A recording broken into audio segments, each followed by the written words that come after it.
wish you could smell this. Western red cedar. Probably one of my favorite smells in the world. So we are cleaning up, surfacing all this rough sawn, chainsaw milled lumber for the cabin deck. And before we get into the process of that, let's just overview the deck and kind of explain where we're at. Now, there's no building codes out here. I can do whatever I want. I know there's going to be a lot of carpenters that say, what the hell are you up to? Well, this is a cabin, man. And you gotta make do with what you can get out here. You're not going to Lowe's, loading up your pickup truck with cheap Canadian lumber and showing up to the job site with your, Simpson hangers and all that sort of stuff and building a deck. You get what you haul out in the boat or what you make yourself.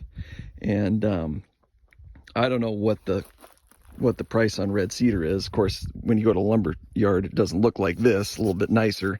But I would imagine I got probably just sitting here, at least $1,000 equivalent.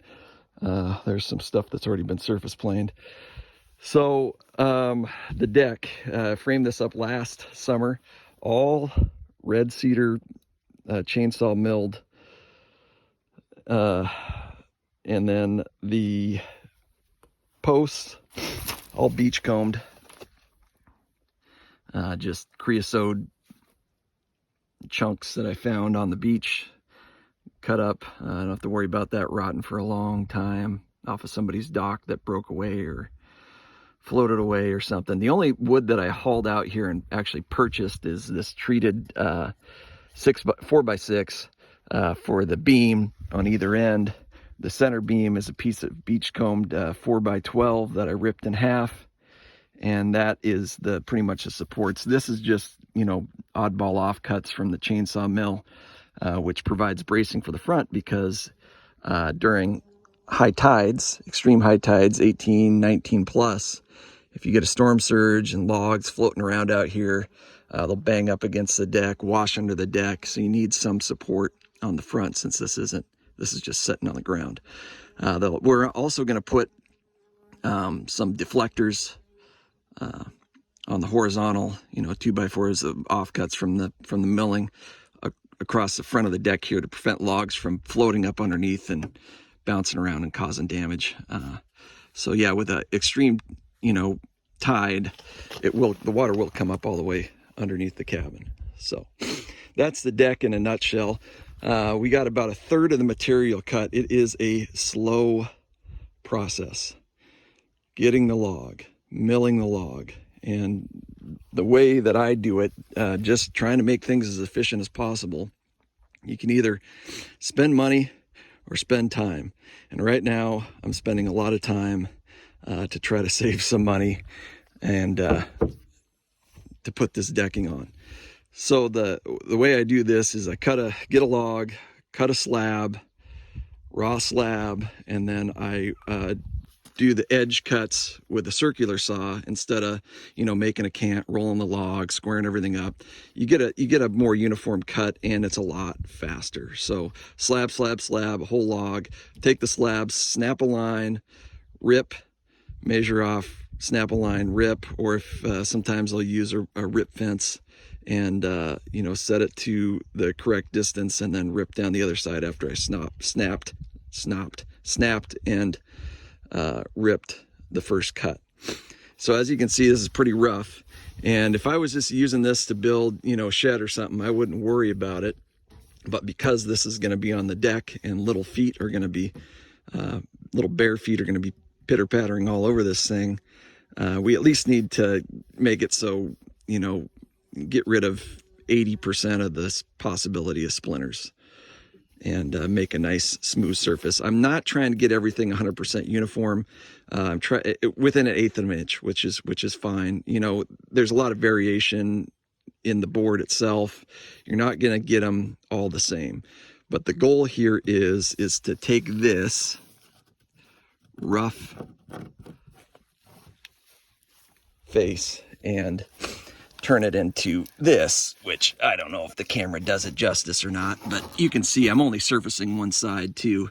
I do a couple passes on the backside just to get all the high and low spots out, knock the high spots down, so when it goes down on the deck, it'll sit relatively flat.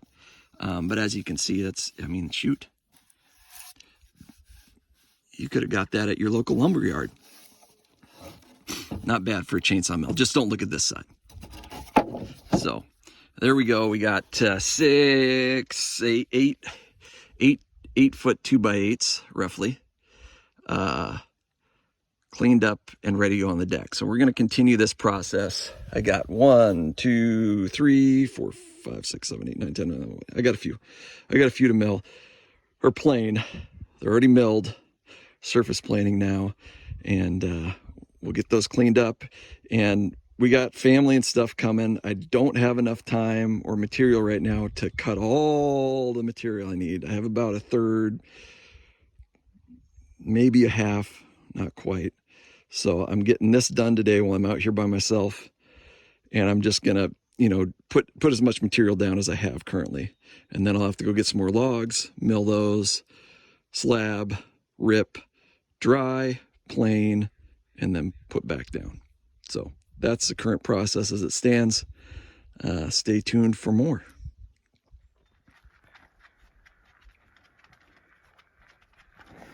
Okay, so here's the process for the surface planing. This is a true 2x8, 2 inches, give or take, depending on how precise I was with the chainsaw mill that day and how sharp the chain was. As you can see, you can see some thickness variation here, especially on the ends. You'll see a lot because where you start and stop the mill, you know, as you're pulling the bar out off of your guide, you're going to have, you know, it's either going to hump up or hump down. So the last, you know, 3 to 6 inches on either end, I usually cut off. I'm not doing that right now unless there's an extreme like this one here. You can see I'll probably cut back to here. These are over 8 foot. Intentional, they're about 9 foot, so I can cut the crap out, you know, off the ends and leave a little extra to work with in case I didn't square everything up exactly on the framing. But anyway, side, you know, I try to get 1 or 2 passes on the side, on the back side, the bottom side, even though it's not going to be seen, just to get some uniformity when it lays down on the deck, on the the rafters. So there you go. Take a measurement, you know, kind of jam the board in here, get it close, you know, make my adjustment. I'm working basically from, these boards vary from about, I don't know, 2 1/8 down to, you can't see it, this is inches on this side, metric, down to, you know, 1 7/8. So most of these are getting milled down to about 1 7/8 thereabouts by the time I'm done, where I'm satisfied with the surface. So let's do it. In case you're wondering what I'm using for equipment here, high-end stuff. Ryobi 10-inch surface planer, bought at a garage sale. I think I paid like $20 for this thing. Not a lot of money. First time really using it. It's been working great. I wish I would have bought some new planer blades for it, but it's acceptable. Just kind of slow. But this is some meat here that it's chewing up. Probably not really what it was intended for. So, and then across the deck here, this is just, you know, plywood, beachcomb stuff we threw down so we can get in and out of the cabin while the deck is being built. So pay no mind to this. This has been like a 3-year process from start to finish. So hopefully we'll be done soon. And then Happy Harbor Power and Light, the vintage Honda EM 2500, which I traded an outboard for. So that's the finishing equipment in its entirety. Oh, and the power supplied by a cord that my father-in-law gave to me. He was a carpenter, and they red tagged this because it had a little nick in the rubber or something. OSHA was not into it, but it works great out here. No OSHA out here, that's for sure. Good luck finding me. Anyway, that's the junction box, or whatever you call it, for the power.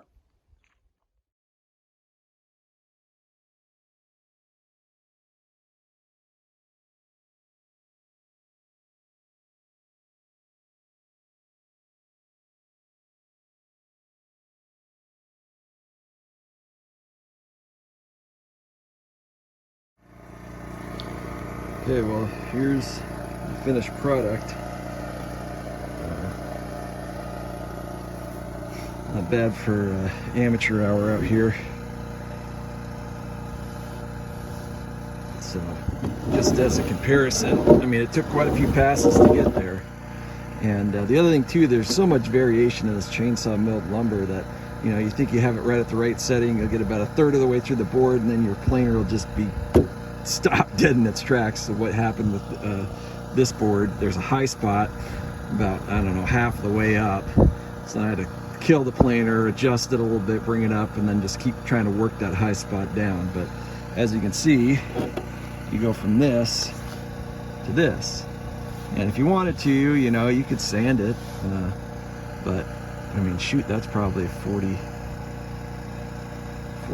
board off the rack at the lumber store, air dried, old growth. The rings, Western Red Cedar. Didn't really, of course, then the high spot was right where those knots are, which didn't help at all. You can see I did run it on the back side a little bit just to knock some of those high spots down. Like I was saying, you can see, you know, from the milling process, me horsing the saw around, you know, as it works down the board, it makes all these grooves because I'm not patient. And but the old Ryobi makes up for my lack of patience here. And yeah, I'm happy with it. We'll see what it looks like. We're gonna put some, you know, some clear, like Thompson's or some sort of wood protectant on this, and maybe I'll bring this back for the chickens. I don't know.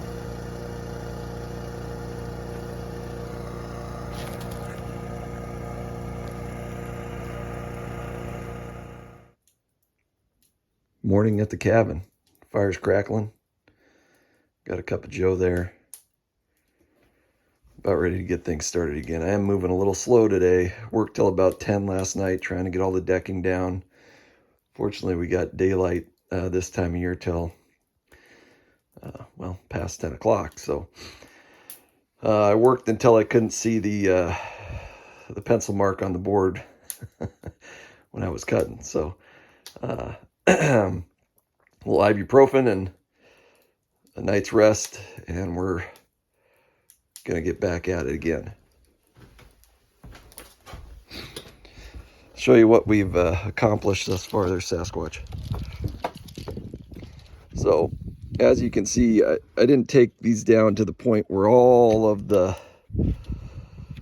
chainsaw mill marks are out of the boards, but they are definitely a million times better. Now you can see, and some people might notice that, what was that? Get that horsefly. Get that horsefly. That there's some variations in the gaps and spacing in the boards.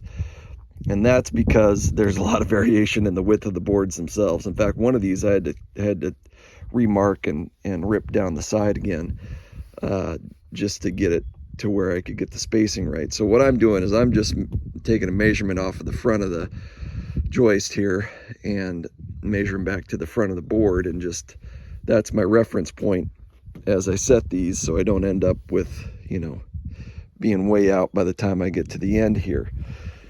So I do space it with I just set a screw for the gap,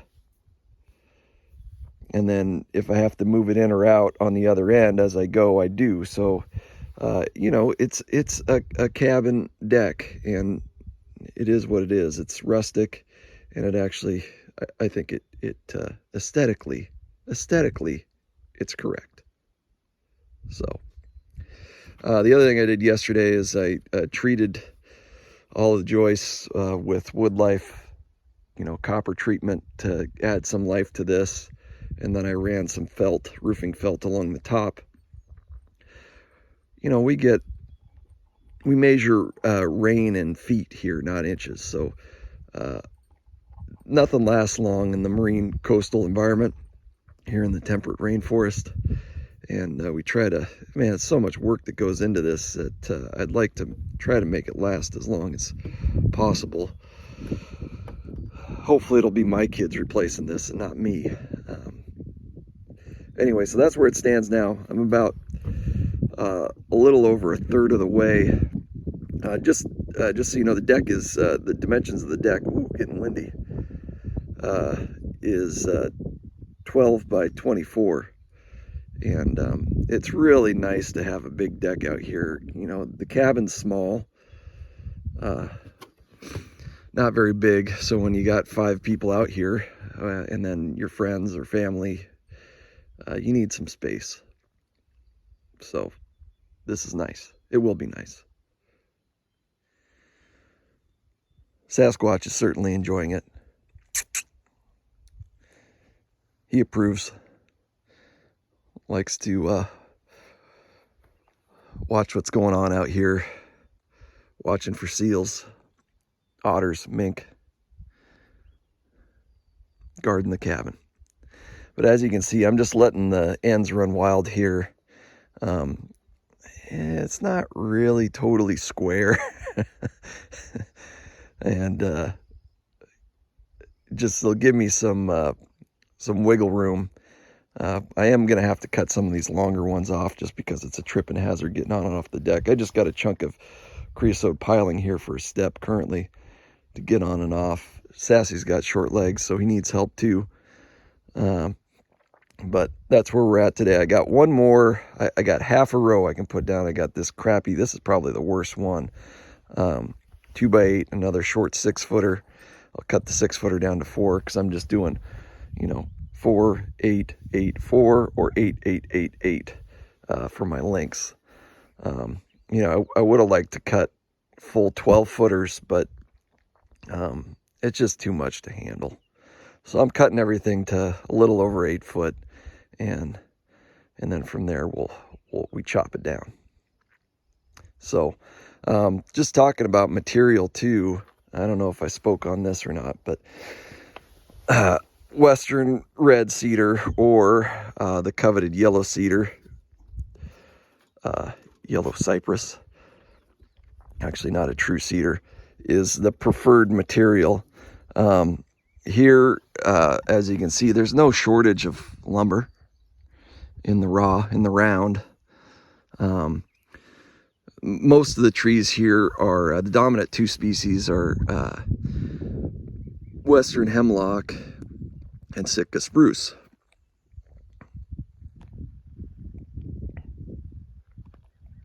With Western red cedar coming in 3rd place for abundance.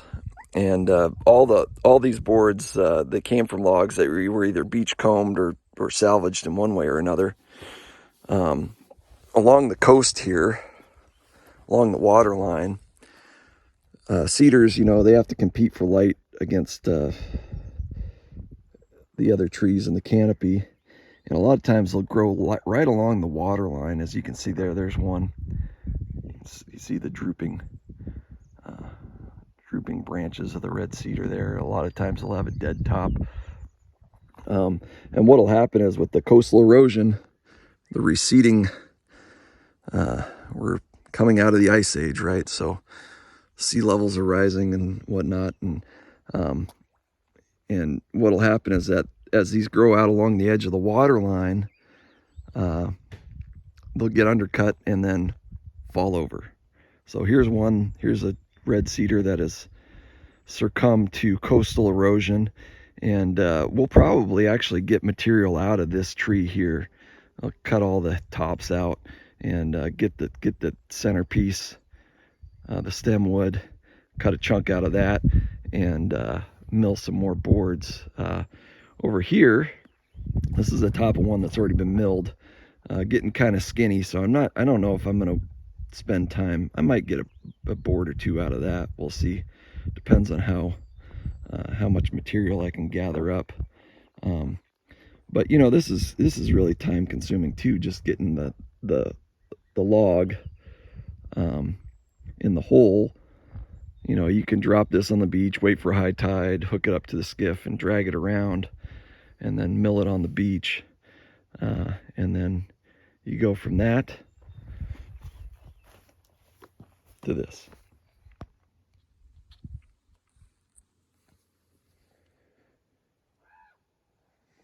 Well, that's as far as I got in this go round.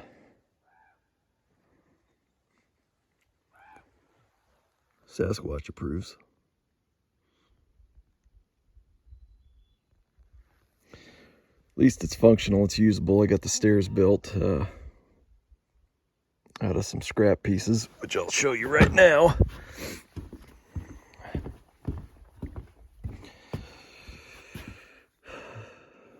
Top of the log offcuts,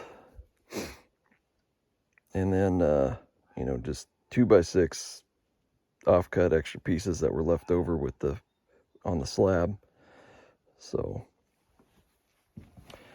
6-inch rise, 13-inch run down to some beach combed